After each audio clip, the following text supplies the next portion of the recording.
Boa noite, irmãos. Nós vamos dar início ao nosso culto. Eu quero ler Gálatas, capítulo 5, verso 1.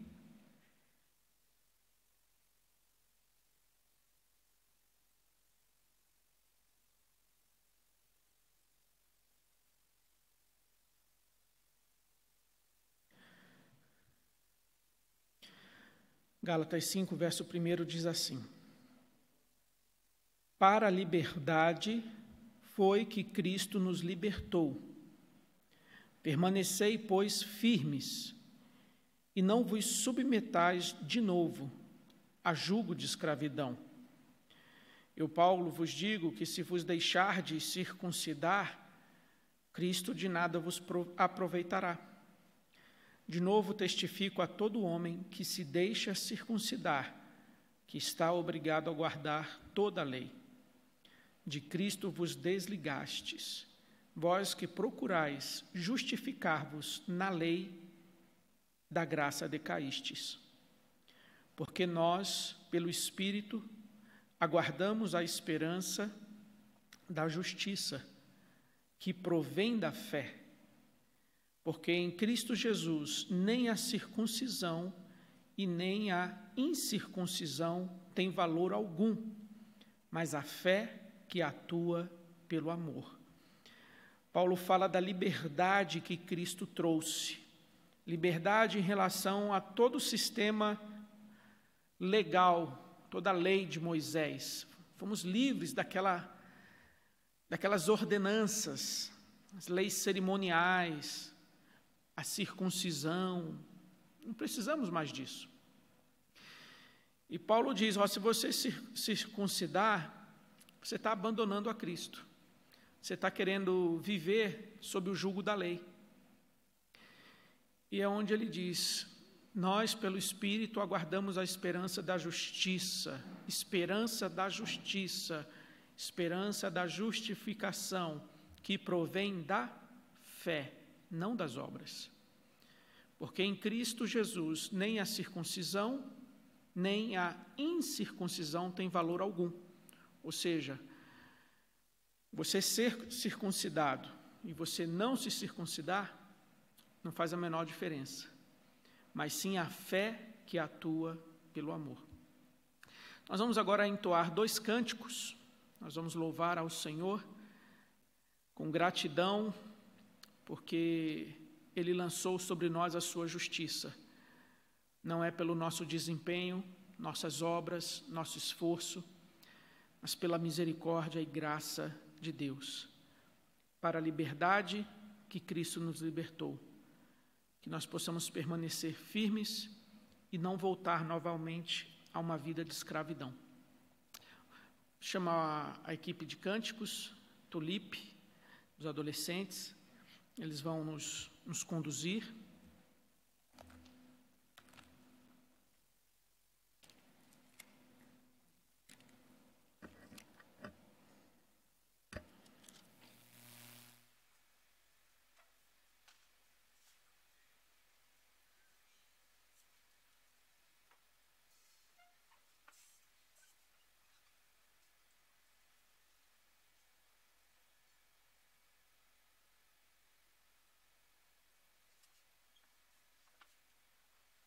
Boa noite, irmãos. Peço aos que puderem que se coloquem de pé ao som dos instrumentos. Vamos louvar o nosso Deus.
Irmãos, vamos abrir a nossa Bíblia na carta de Paulo aos Romanos, capítulo 14.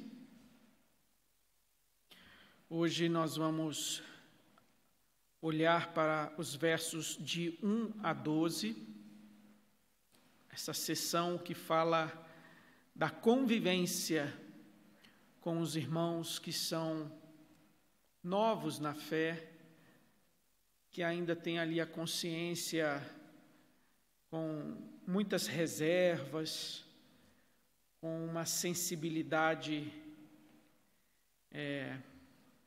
exagerada em relação a algumas práticas, costumes, e facilmente se escandalizam.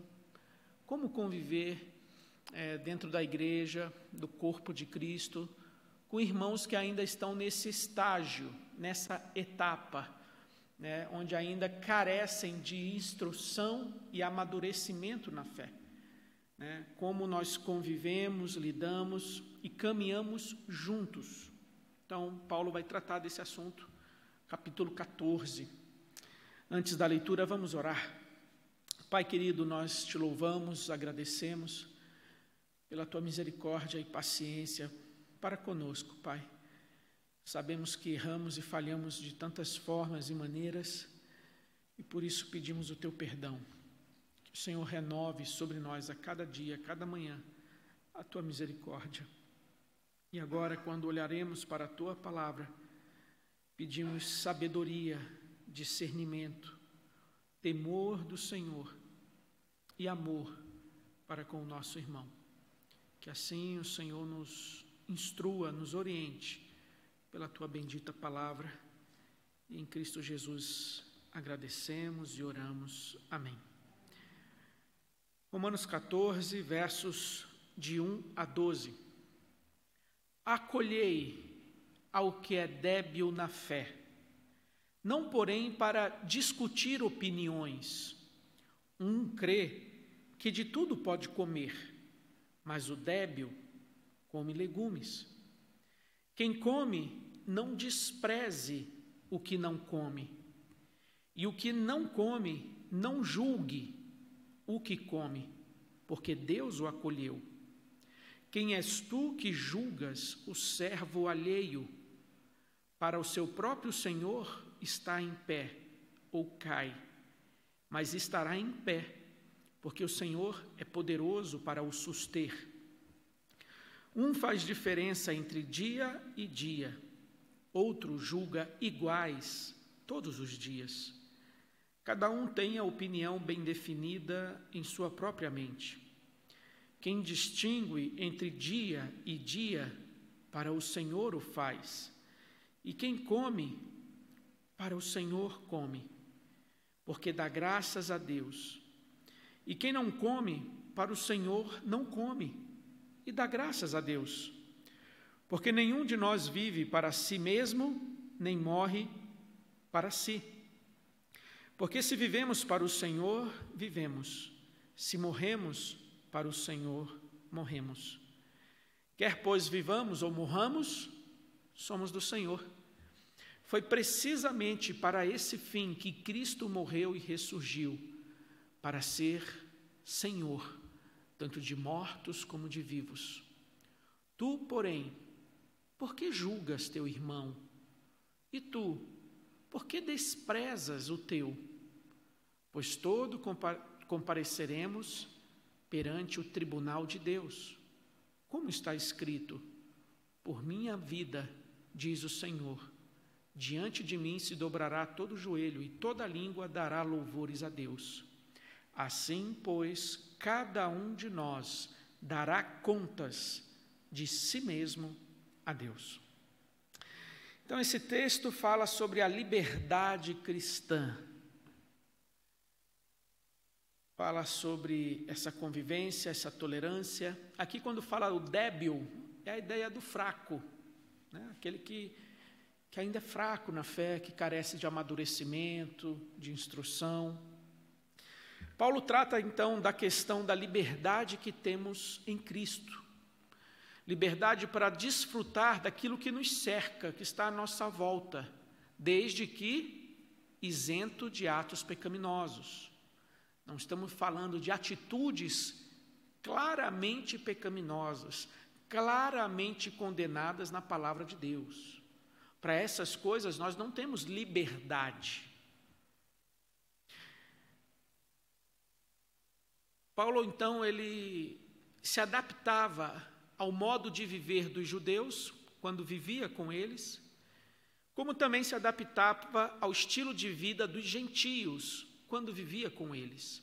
Novamente, sem pecar, sem transigir em práticas pecaminosas, idolatria, imoralidade. Estamos falando de coisas ali do dia a dia, do cotidiano, das práticas, costumes, tradições, quer dos judeus, quer dos gentios. A liberdade de Paulo se deve a essa personalidade cristã amadurecida. Paulo ele vai trabalhar com um limite nesse conceito de liberdade. E esse limite está relacionado com aquilo que é útil, que interessa à propagação do Evangelho, a levar o Evangelho.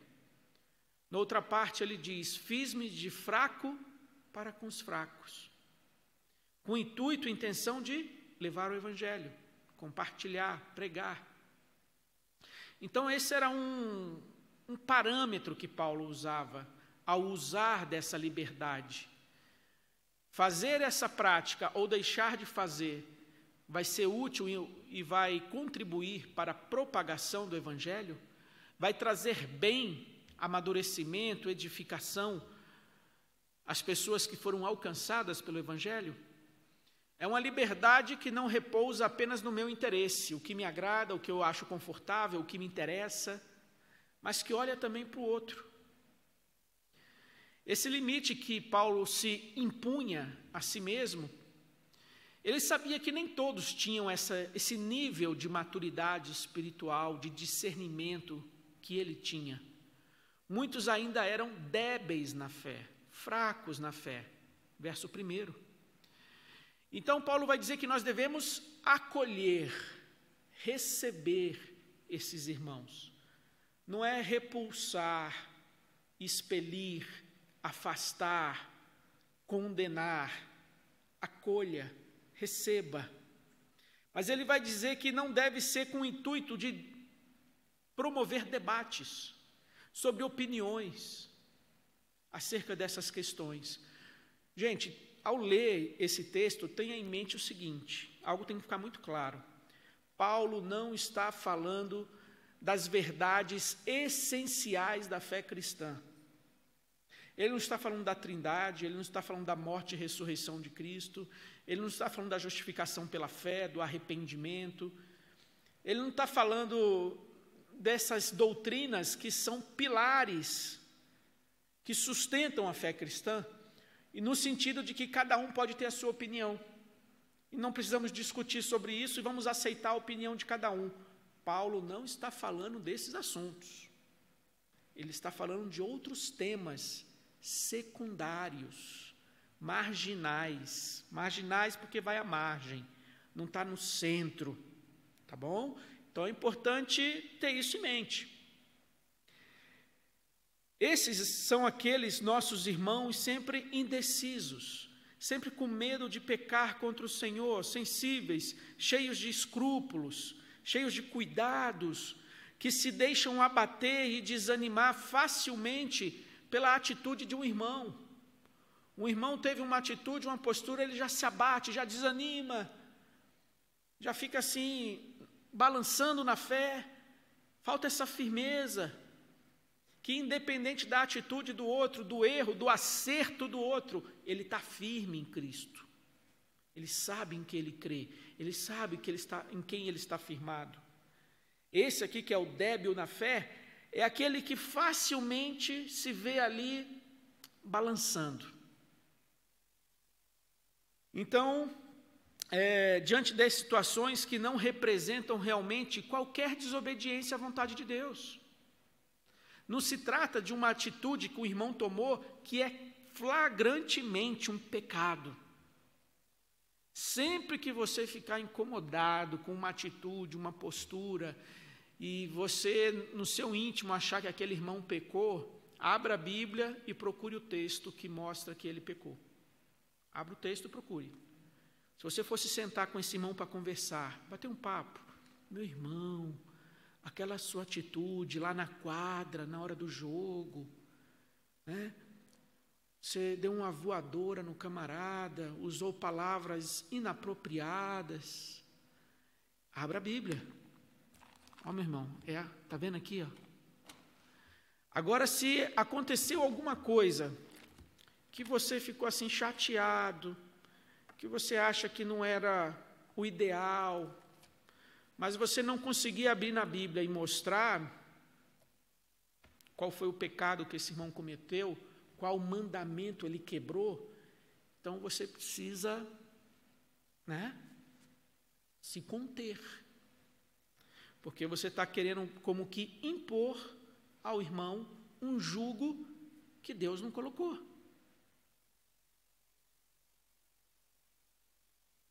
O que Paulo continua dizendo? Acolha o fraco, receba, acolha, não discuta, não vá para a polêmica, não vá para o debate, tudo tem um tempo, um processo. Você pega uma criancinha de 1 ano e já vai enfiar nela uma feijoada, já vai enfiar goela abaixo daquela criança uma comida pesada. É um processo, doses homeopáticas, vem o leitinho, vem a comida pastosa, vem uma frutinha raspada na colherzinha. E assim com esse irmão que é novo na fé, que é fraco na fé, ele deve ser ali conduzido numa dieta apropriada, até chegar o dia, o momento onde ele tem que ter lições mais pesadas, vamos dizer assim, mais sólidas. E aquele que se acha forte na fé, maduro na fé, tem que ter esse discernimento e tem que suportar. Pegue aí numa casa, numa família onde há irmãos, e aí você tem um camarada lá, um cavalão de 23 anos, e aí ele se troca, quer discutir, bater boca, ficar chateado, ficar bicudo com um irmãozinho de 6. Não, porque ele não respeitou meu quarto, não respeitou meu espaço, olha a bagunça que ele fez, eu já falei com ele, eu já orientei, eu botei um cartaz ali, ele sabe ler, e eu não quero falar com ele, tira ele daqui. Para aí, rapaz, você tem 23, ele tem 6. Quem é que suporta? Né? Quem é que aqui tem que agir com maturidade? Você está entendendo? Assim, aquele que tem anos de caminhada, aquele que tem uma base, um fundamento, uma fé, paciência, meu irmão. Vamos suportar, vamos caminhar junto, vamos ajudar. É um processo. Pessoas tiveram paciência com você. Pessoas suportaram suas sensibilidades, melindres, você escandalizado com coisas que não tinha nada a ver. Não, porque aquela cor, onde já se viu? Vim com uma camisa verde-limão, parece marcador de texto. Não dá nem para ouvir a pregação, o pregador só olhava para a camisa do... né? Quer dizer, aí você está chateado por causa da cor da camisa. Então, Paulo aqui vai usar exemplos, ele fala dos alimentos. Tem gente que come carne, tem gente que não comia. Qual que é o contexto aqui? Contexto do paganismo, dos ídolos, das comidas sacrificadas. Como saber se aquela carne que está sendo vendida lá no mercado de Corinto, de Roma, não foi sacrificada? Como eu posso ter certeza que não foi? Não posso. Então, como eu não posso ter certeza, eu me abstenho. Não como de jeito nenhum, para não pecar comendo. E o outro come, o outro irmão come. Não, eu quero a minha mal passada, né? Vamos comer aqui esse almoço, vamos agradecer, vamos dar graças. Deus, bendito seja, louvado seja pela tua provisão, pela mesa farta, pelo alimento. Nós te agradecemos, te louvamos, em nome de Cristo, amém. Vamos lá, cadê meu prato? Recebeu com ações de graças. Para ele, se foi sacrificado ou não, não me afeta, não me atinge, não me alcança. Maior é o que está em mim do que o que está no mundo. o alimento de si mesmo, e aquele ídolo de si mesmo nada é. O que é aquela imagem? O que é aquela entidade que é alguma coisa? Existe? Tem poder sobre mim? Ele ora, agradece e come. E o outro, não, como eu não sei, como eu não posso saber, eu não como. E aí Paulo fala que um não deve desprezar o outro. Esses novos na fé, esses que não têm profundidade na palavra, acha que nós podemos ser atingidos por uma reza que foi feita a uma imagem, que não é nada. E aí esse irmão que tem esse entendimento despreza o outro. E aí o outro julga, aquele é carnal. Carnal, né? No duplo sentido, né? Carnal porque é mundano e carnal porque gosta da carne. E aí julga, eu sou mais espiritual, sou mais piedoso, ele é carnal. E Paulo fala, não despreze e não julgue. Siga a sua consciência. Se você acha que não deve comer, não coma. Não julgue o irmão. E você que tem o entendimento que aquilo não afeta a sua fé, não traz para você maldição, não despreze o outro. Tanto que come quanto que não come, assim o fazem para o Senhor. Ele vai dizer ainda, quem é você que julga o servo alheio? Qual é a ideia de servo alheio? Aquele irmão não é seu servo.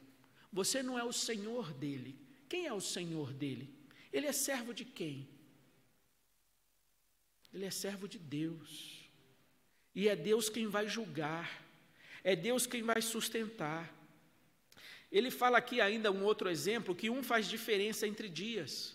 Aqui não fala do dia do Senhor ou do sábado, né, o dia do descanso, não é essa questão, mas são as festas judaicas, Pentecostes, Tabernáculos, Páscoa, aquelas festividades judaicas, aqueles dias que eram separados para celebrações. Alguns ainda achavam importante manter, observar, e outros diziam, deixa, esse negócio ficou para lá, esse negócio não faz diferença, Pentecoste, Tabernáculos, Páscoa. E aí ele vai dizer, olha, quem distingue entre dia e observa, faz para Deus. Quem come, come para o Senhor e dá graças ao Senhor. Nenhum de nós vive para si ou morre para si, somos de Deus, somos dele.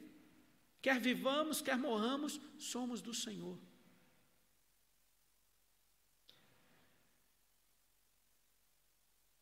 E foi para isso que Cristo morreu e ressurgiu, para ser Senhor de mortos e de vivos. Tu, porém, por que julgas teu irmão? Por que desprezas?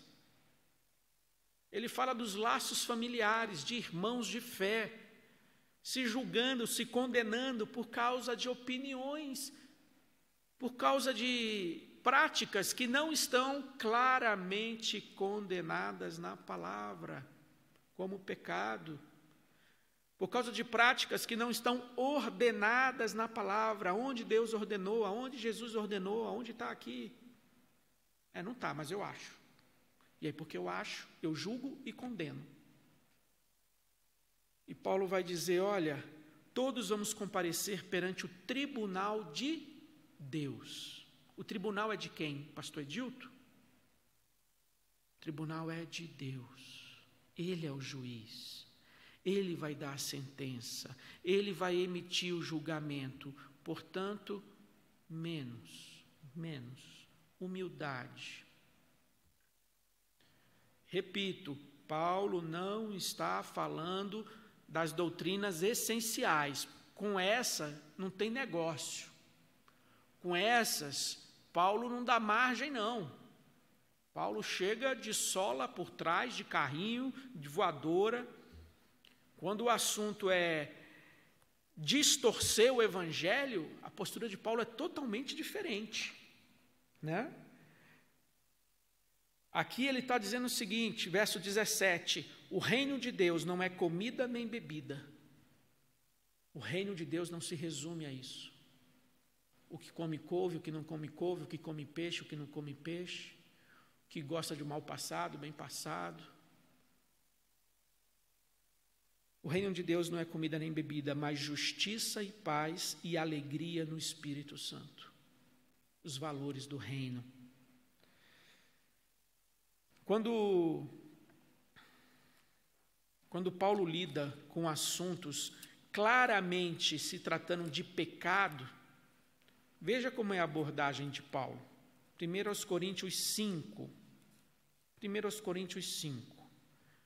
Geralmente se ouve que há entre vós imoralidade, e imoralidade tal como nem mesmo entre os gentios.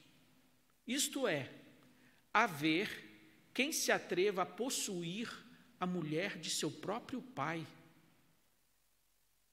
E contudo, andais vós ensoberbecidos, e não chegastes a lamentar, para que fosse tirado do vosso meio quem tamanho ultraje praticou.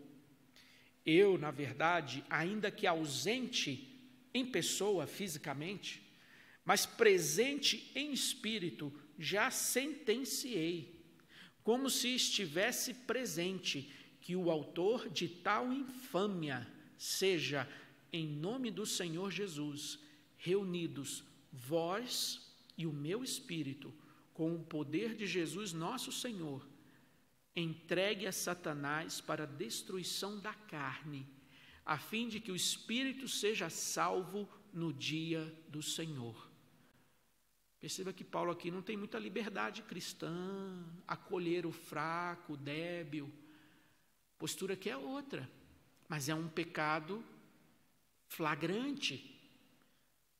Um jovem que tinha relações com a sua madrasta, e ainda se dizia crente na comunhão e no meio da igreja, a igreja não fazia nada.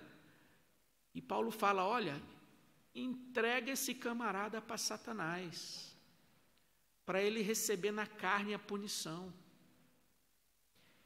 E se ele for de Deus, for crente, que o espírito seja salvo no dia do Senhor. Olha que a postura de Paulo aqui, ela é bem diferente de Romanos 14. Acolhei o fraco na fé, não para discutir. Aqui é um pecado claro, não é opinião. Qual é a sua opinião? Você gosta disso ou não gosta daquilo?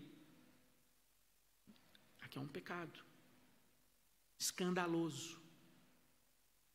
Em Gálatas, capítulo 1, versos 6 e 7, admirai-me que estejais passando tão depressa daquele que vos chamou na graça de Cristo para outro evangelho, o qual não é outro, senão que há alguns que vos perturbam e querem perverter o evangelho de Cristo.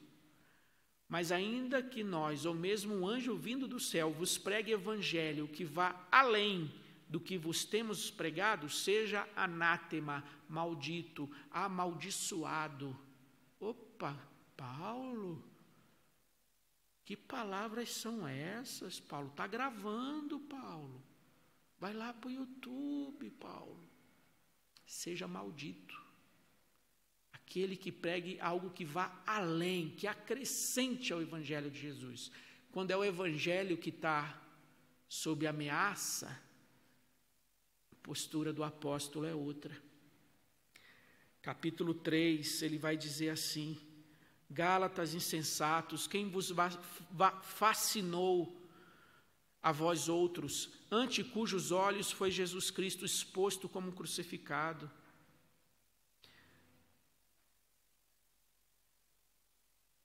Quem vos fascinou? Filipenses 3,